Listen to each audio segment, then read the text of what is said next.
So that's all I was going to say about that for right now. What I was going to jump into next is, so we're not going to deal with a lot of broken bones. We're not going to deal with a lot of nerves other than pinched nerves. But remember, that's coming from disc and ligament impingement in the area. We are going to deal with a lot of disc problems. We are going to deal with some ligament problems. Remember that the disc does 90% of the work.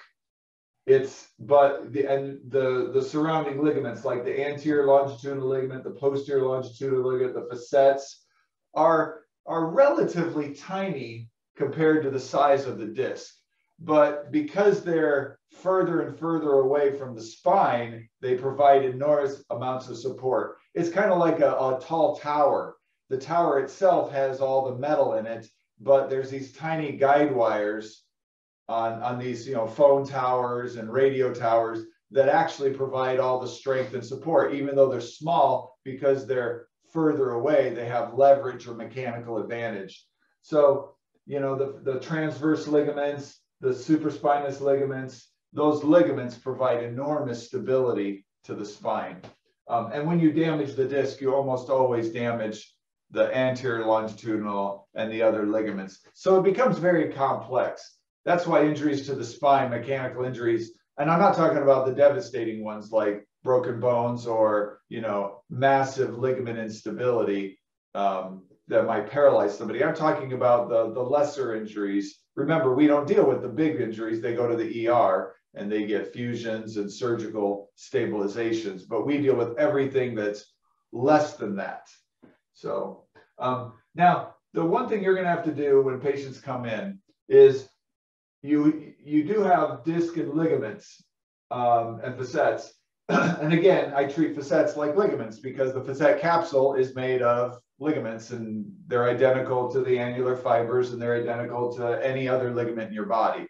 They're just capsular ligaments. But the other issue that you're going to deal with is the giant muscles of the spine. The spine, the erector spinae muscles and all the supporting muscles. These are huge muscle groups and they're very big, very powerful muscles. And almost every person who comes in with back problems has muscle spasms or pain in their muscles. And so, in fact, whenever I see medical doctors who come to see me, or I get referrals from medical doctors, the patients, if the doctor gives them a diagnosis at all, he's going to diagnose them with a pulled muscle or muscle spasms. So this is a really common diagnosis among chiropractors. And it's almost always wrong. The muscles have a lot of nerve endings in them. And so they actually feel enormous amounts of pain. But the muscles themselves, muscles are dumb organs. They basically get an electrical signal and they either contract or they're relaxed. And in fact, muscles don't go halfway. They're either fully contracted or they're fully relaxed. And when I say that, I'm not talking about the entire muscle, but each muscle has the smaller microfibrils. So let's say your bicep has 100 microfibrils in it, and you need to lift something really heavy. Well, the brain will trigger all 100 of those and lift with maximum strength. But if you only have to lift something light, it might only send a signal to 30 of those. But all 30 of those microfibrils fire 100%. And then if you have to maintain holding it, then the brain, the cerebellum, starts rotating through and relaxing some while flexing others. So they each take a turn holding the weight. But at any given time, it's firing 30 fibers 100%. Okay? So the patient, anyway, when the patient comes in the office and they're complaining about back pain, you absolutely have to recognize that the muscles are a huge source of that back pain. But the mistake that people make is that the muscle is damaged. Okay, so let's talk about the mechanism of injury for a pulled muscle. Do you know the mechanism of injury for a pulled muscle? I mean, it can be dynamic, when people lift weights. overstretch. I did jujitsu a lot and had people pull my muscles for me. Okay, you hit it right there. So, and you got it. I'm going to be really clear on it. There's two ways to injure a muscle. One is overuse. And remember, your brain has all kinds of safeguards to protect from this. So when your muscles get tired, they start to fatigue and fail. In other words, neurologically, your brain stops you from overusing a muscle. So it takes a lot. And that's where weightlifters tend to, if you're pushing yourself too hard, eventually you can damage a muscle, but it's actually really hard to do. You got to really go extreme to significantly damage a muscle, from weightlifting, where the whole goal is to break down the muscle. So this is incredibly uncommon in everyday life, to actually damage a muscle.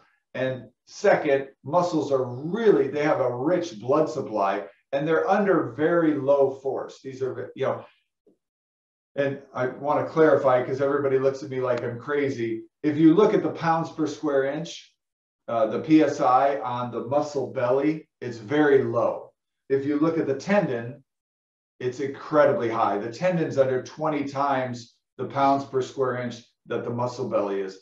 And so because the muscle is protected neurologically, when you work it too hard, it gets harder and harder and harder and harder mentally. It's exhausting to continuously overwork a muscle, but you can damage it that way. And then second, the muscle has enormous regenerative capacity. It can rebuild itself very quickly, very effectively. And third, it's not under a lot of PSI.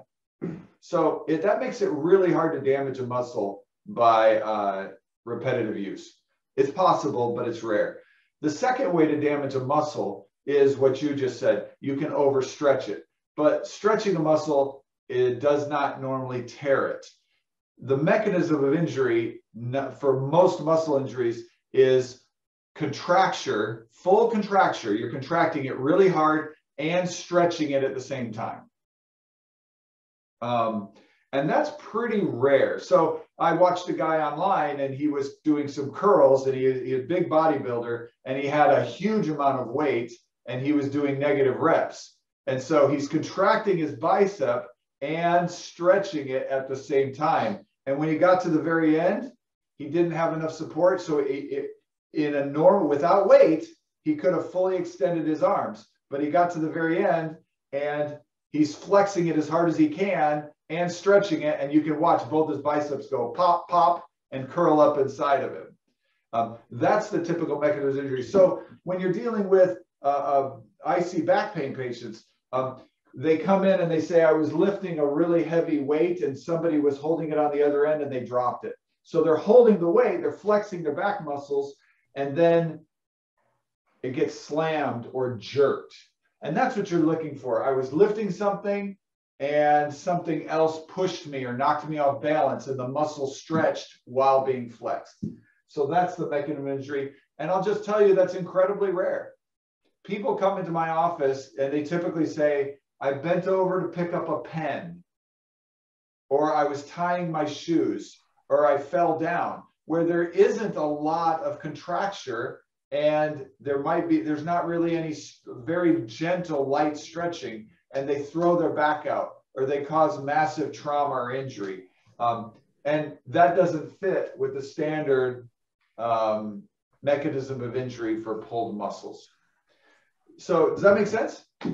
So even though you're going to see a lot of people complaining about severe pain in their muscles, it's not a muscle, it's a guarding mechanism. In other words, the disc was damaged, the ligaments were damaged, the nerve was getting pinched, and that results in the muscles going into spasm in a protective effort to lock down the joint and prevent movement, prevent further damage to the ligaments. And then the muscle, which was never designed, remember, muscles, at least the striated muscles we're dealing with, are not designed for long-term contracture. A muscle is designed for very short-term contracture. And try holding your arm out. It feels fine now. Give me about 30 seconds and I'm going to feel burning. because very few muscles are designed for long term. And then, of course, as the lactic acid builds up, they turn acidic, then they go into spasm, and then they start causing enormous amounts of pain. And that's usually what's causing the pain in the muscles. So the other thing to keep in mind is the symptoms. So we know the mechanism of injury is either repetitive use or stretching with contracture.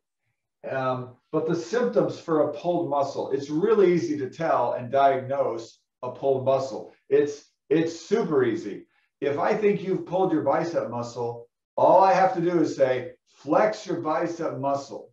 The minute you flex a torn muscle, the pain is extreme and intense. Okay? And the minute you relax the muscle, as long as you don't move that muscle, it will stay flaccid all the time until it's healed enough to use. And if you did have a pulled muscle, all you have to say is, hey, I put it in a sling and relaxed it, and I have no pain.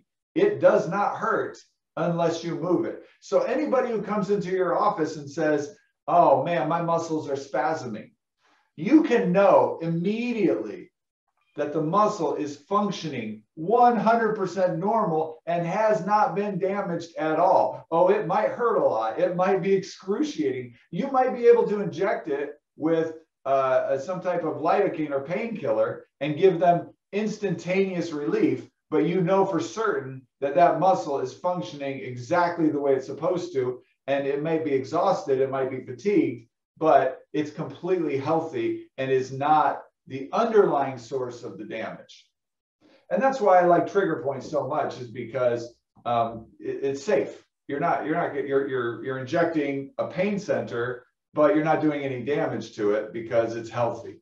So any questions about muscles?